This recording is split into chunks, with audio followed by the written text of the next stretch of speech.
ہیں ہمیں بخش دیے جائیں گے۔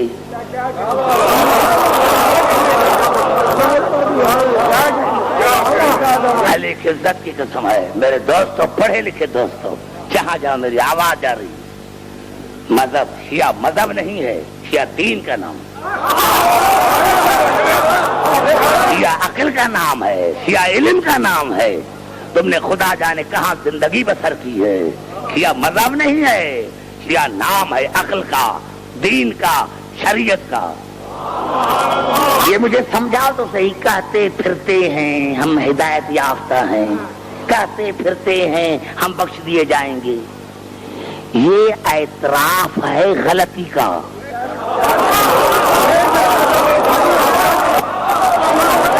جملے بات کرو میرے دوستوں، یہ جملہ ہے غلطی کے اعتراف کرنے کا۔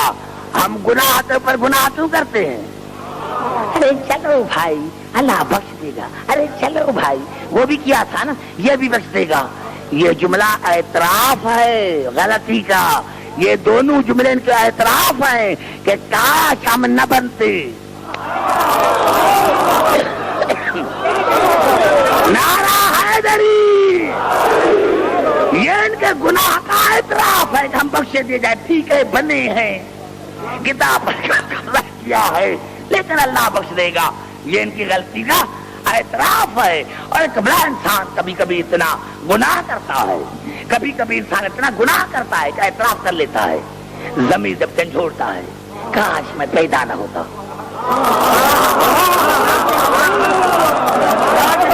اور کبھی کبھی کہتا ہے کاش میں انسان نہ ہوتا، میں دمبا ہوتا۔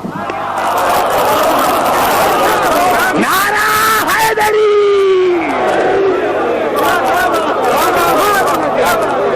سمجھ میں آ گئے؟ نعرہ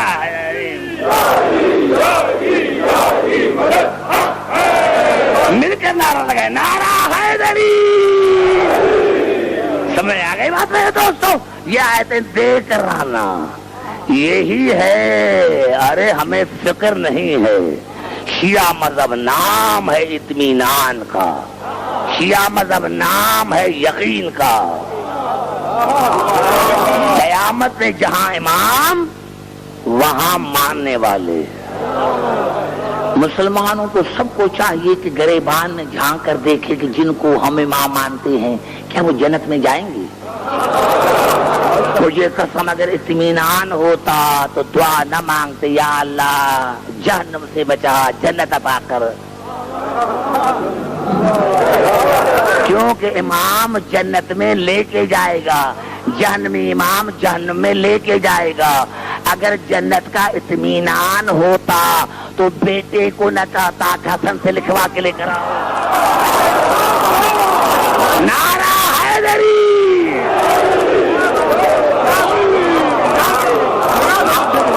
یہ اطمینان ہے، یہ اطمینان ہے۔ جنت نام ہے، شیعہ مذہب نام ہے اطمینان کا۔ ہاں میرے دوستو، ہاں اگر اطمینان ہر کو نہ ہوتا تو حسین کے پاس نہ آتے۔ میں نے کیا یہ ہماری خاموشی جو ہے، یہ مادیت کا دور، مٹیریلسٹ دور، اس لیے ہمیں احساس نہیں ہے، کیونکہ دین پر ہمارا نقصان نہیں ہوا۔ لاہور والے جذباتی مومنو، ہاں وہ بطول سے پوچھو جس کا بھرا گھر اجڑ گیا، ہاں وہ علی سے پوچھو جس کا بھرا گھر اجڑ گیا۔ ہاں میرے دوستو، آج 5ویں محرم ہے، خدا جانے آج سکینہ کہاں سوتی ہوگی۔ ہاں میرے دوستو، میرے بزرگوں، یہ کربلا کا مارکا وہ مارکا ہے۔ میں نے تو ہمارے امام زمانہ نے زیارت ناہیہ میں فرمایا نا، ہمارے امام زمانہ زیارت ناہیہ میں فرمایا نا کہ بابا حسین، دادا حسین، میں صبح اور شام اپنی آنکھوں سے خون کے آنسو بہاتا ہوں۔ ارے میرے دوستو، ہمارے امام نے فرمایا، ہمارا ہر امام خون کے آنسو رویا ہے، ہمارا ہر امام خون کے آنسو رویا ہے۔ جناب قمبر فرماتے ہیں کہ جنگ صفین کے بعد جب میرا مولا علی کربلا کے زمین میں آیا تو گھوڑے سے اترے، کہا گھوڑے سے اتر کر سجدہ کیا، پھر علی آگے بڑھے اور کہا میں نے دیکھا کہ علی کی آنکھوں سے خون کے آنسو بہ رہے ہیں۔ میں نے آگے بڑھ کر کہا مولا یہ کون سی جگہ ہے؟ کہا کمبر جس جگہ پر میں نے سجدہ کیا ہے یہ وہ جگہ جہاں میرا حسین گھوڑے سے گرے گا، اور کمبر جس جگہ پر میں کھڑا ہوا یہ وہ جگہ ہے جہاں میری بیٹی زینب دیکھتی رہے گی اور میرا حسین ذبح ہوتا رہے گا۔ ہاں نوجوانوں وہ سکینہ سے پوچھ، وہ سکینہ سے پوچھ، ہاں زاداران حسین۔ میں نے کیا تھا میرے دوست، ہمارے تمام سنی شیعہ بھائیوں نے بھی لکھا جب حسین مدینے سے چلے تھے، جب حسین مدینے سے چلے تھے، مدینے سے چلے تھے تو یہ دو واقعے ملا کے میں پڑھتا ہوں کہ جب حسین 2 برس کا ہوا تھا، 2 برس کا حسین ہوا تھا تو رسول جناب میں سلمہ کے گھر میں آئے، دروازہ بند کیا اور کہا میں سلمہ کسی کو اندر آنے نہ دینا۔ جو بھی صحابی آتا تھا کہتا تھا رسول کہاں ہے؟ جناب میں سلمہ فرماتی تھی اندر ہے لیکن آج کسی سے نہیں ملے گا۔ راوی کہتا ہے اتنے میں میں نے دیکھا کہ 2 منٹ کے بعد حسین آیا اور کہا نانی میرا نانا کہاں ہے؟ کہا بیٹا اندر ہے لیکن آج کسی سے ملے گا نہیں۔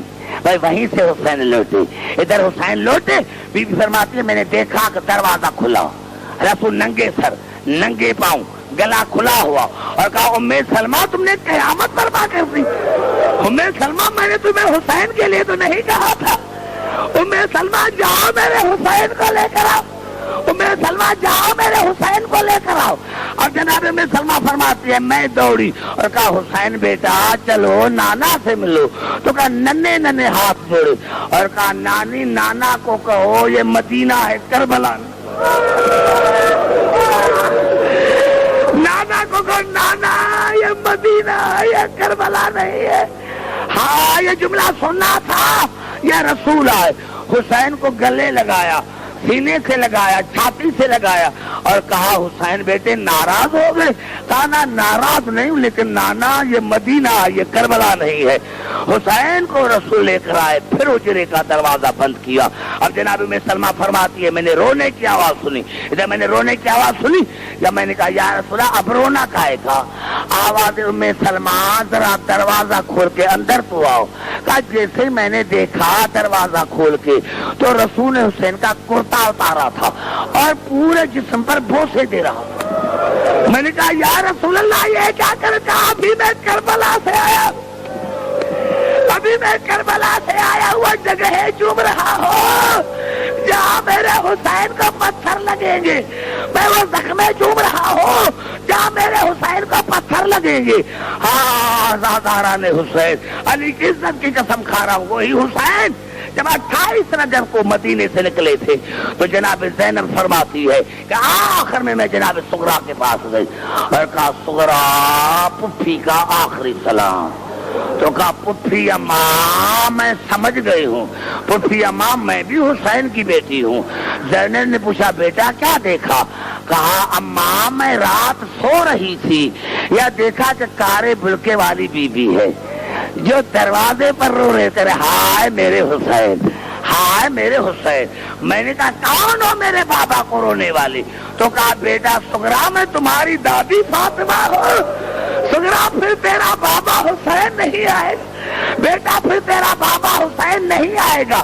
ہاں زاداران حسین۔ اور جب جناب حسین نے آخری مرتبہ آیا جناب ام سلمہ کو کہا نانی نانی میرا سلام، نانی میرا سلام، نانی میرا سلام۔ کہا بیٹا کہاں جا رہے ہو؟ کہا عراق جا رہا ہوں۔ کہا عراق جا رہا ہوں، عراق کا نام آیا؟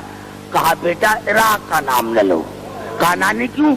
کہا تیرے نانا نے کہا تھا کہ جب حسین عراق کا ارادہ کرے تو سمجھنا حسین پھر نہیں آئے گا، حسین پھر نہیں آئے گا، پھر حسین نہیں آئے گا، پھر حسین نہیں آئے گا۔ کہا بیٹا نہیں عراق نہیں جاؤ۔ تو کہا نانی میری 2 انگلیوں کے درمیان دیکھ۔ ادھر جناب ام سلمہ نے دیکھا، گھبرا گئی۔ نانی کیا دیکھا؟ کہا بیٹا دیکھ رہی ہوں کہ جنگل ہے، چھوٹے چھوٹے خیمے ہیں جن کو آگ لگی ہوئی ہے، اور میں دیکھ رہی ہوں کہ ایک کوئی انسان ہے جس کے کپڑے پھٹے ہوئے ہیں اور کوئی چھوٹی چیز ہے جو ہاتھوں پر ہے۔ بیٹا میں پہچان نہ سکی کہ وہ غریب کون ہے جس کے پھٹے ہوئے کپڑے، اور یہ پتا نہ سکا کہ ہاتھوں پر کون ہے۔ آواز نانی وہ غریب میں حسین ہوں اور ہاتھوں پر یہ اصغر ہے نانی۔ نانی میرے ہاتھوں پر اصغر ہے.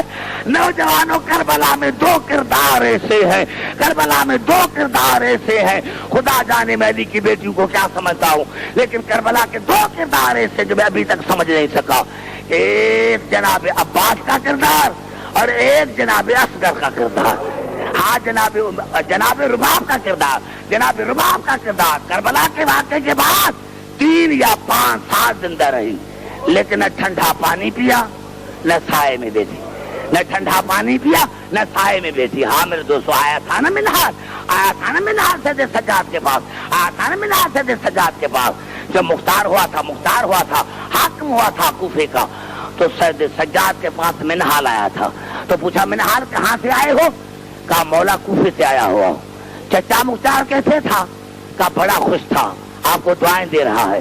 کہا مختار, کہا منہال جب کوفے جائیں تو چچا مختار کو لاکھوں سلام کرنا اور کہنا تجھے امام کہتا تھا کہ میری ماں ابھی تک دھوپ میں بیٹھی ہے, اور ملے کو پکڑو تاکہ میری اماں سائے میں بیٹھے, اور ملے کو پکڑو تاکہ میری اماں سائے میں بیٹھے. جیسے منہال کوفے میں آیا تو ممبر پر دیکھا, مختار کو سلام کیا. ایک مختار نے کہا کہاں سے آ رہے ہو؟ کہا مدینے سے آ رہا ہوں. بالا صاحب جب میرا مولا کیسے تھا؟ کہا بڑا خوش تھا, آپ کو سلام کرتا تھا, لیکن کہتا تھا میری ماں ابھی تک دھوپ میں بیٹھی ہے. مختار, ابھی تک میری ماں دھوپ میں بیٹھی ہے, اور ملے کو پکڑو تاکہ میری اماں سائے میں بیٹھے. اب جناب مختار نے وضو کیا, 2 رکعت نماز پڑھے اور سجدے میں جا کر کہا یا اللہ اچھا ہوتا میں مر گیا, یا اللہ میں قیامت میں مولا کو کیسا منہ دکھاؤں گا؟ کہے گا میری بہو دھوپ میں بیٹھی تھی اور تو تخت پر بیٹھا تھا. یا اللہ میں مر جاتا یا حرملہ پکڑ کر آئے. بس یہ کہنا تھا, کسی نے سلام کیا, مختار ہم حرملے کو پکڑ کے لے کر آئے ہیں. مجھے قسم اس ممبر کی جناب مختار نے نظر کی اور کہا حرملہ سچ سچ بتا, جس لیلا کا 18 برس کا اکبر شہید ہوا وہ بھی سائے میں بیٹھی ہے, جس زینب کا 32 برس کا بھائی عباس شہید ہوا وہ بھی سائے میں بیٹھی ہوئی ہے, جس ام سلمہ کا 13 برس کا دلہا شہید ہوا وہ بھی سائے میں بیٹھی. بتا تو نے اصغر کے ساتھ کون سا ظلم کیا تھا؟ بتا تو نے اصغر کے ساتھ کون سا ظلم کیا تھا جس کی ماں ابھی تک دھوپ میں بیٹھی ہے؟ ہاں زاداران حسین. تو ارملا نے کہا مختار مجھے قتل کر دے, اگر میں نے تمہیں بتایا اور یہ بات کسی مومن نے سن لی تو سن کر مر جائے گا. میں نے بڑا ظلم کیا ہے, میں نے بڑا ظلم کیا. کہا کیسا ظلم کیا؟ کہا میں نے ایسا ظلم کیا جس تیر سے میں نے اصغر کو شہید کیا, وہ تیر اصغر کے بدر سے کہیں جاتا تھا. ہمارے مجتہدین نے لکھا ہے کہ اصغر کی شہادت ایسی تھی جیسے مچھلی